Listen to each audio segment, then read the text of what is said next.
I came to the United States.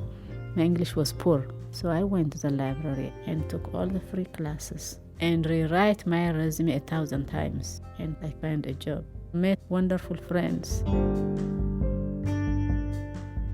Tell us some of the things you enjoy the most about the family garden. Well, the thing I like to do is eat the stuff we grew. Say it's a tomato, we might just pop them in our mouths. Tell me about how to grow potatoes. When you put it on the ground, eventually the eye will start growing. When you dig it up, you find a couple brightly colored potatoes. Libraries are magical to me. As a child, I was included in programs even when I could not communicate. I participated in summer reading programs. I went to movies even without closed captions, and I felt so happy there. The work I do in the library, I'm constantly trying to stretch the boundaries and doing things I never imagined I would be capable of doing.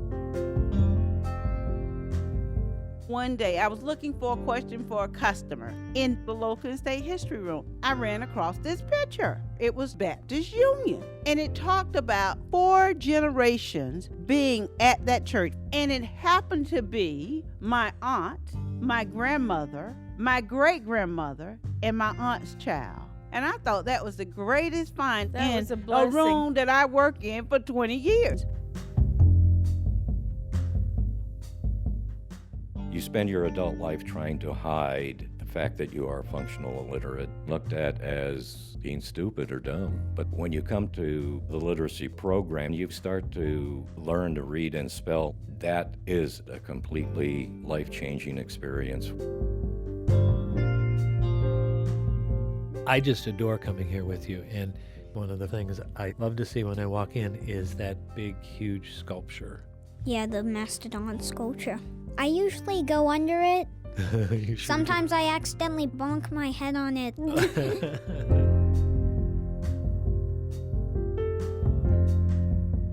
At Prairieville Library, I received my first email address. It's empowering. Oh my goodness. I started volunteering, and I really, really enjoy what I do. I just know that you'd make it a good day for everybody who comes in that library.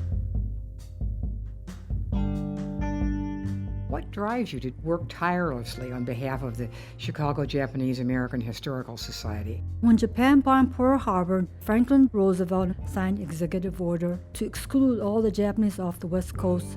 I remember my first day in relocation camp being terrified. After 9/11, you had this talk of rounding up all the Muslim Americans. And I think it's important to learn about history so it will not be repeated. The first museum I ever visited was the Anchorage Museum. As a small child, remember the dioramas. Putting Alaska Natives behind glass and confining them to the past becomes highly problematic. We are the indigenous tribe of Anchorage. My hope is continuing to get people to care about this place. Before, it was a museum for the elite, and it was not for the community.